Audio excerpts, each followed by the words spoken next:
Hello everyone! Kumusta kayong lahat mga sisilabs? Flex ko lang yung bigay ng kaibigan ko. Tadaan! Tingnan niyo ang ganda.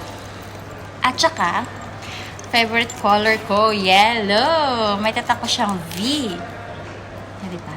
Ang ganda-ganda niya mga sisilabs.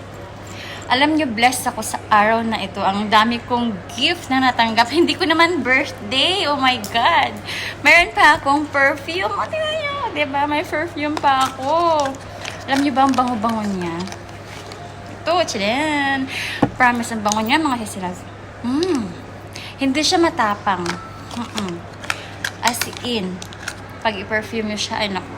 Tapos, dadaan kayo sa ano, mapapalingon talaga sila. Alam niyo ba yun? At saka meron pa akong happy! Meron din akong happy, di ba? Ang nagbigay nito kasama ko. Nito siya, oh, ayun siya, oh, hindi siya. Ayun, nagtatago, ayaw niya magpakita. Meron pa akong, eto, chocolate, di ba? Galing to sa Pilipinas. Sa kanya lang sana to, kaya lang binigyan niya din ako, di ba? Love na akong lahat. Marami akong gift today. Asya, sige na. Thank you, mga sisilabs, for watching. Tapos na ako sa aking pag-flex. Bye-bye! At kakain na ako ng happy. Bye-bye!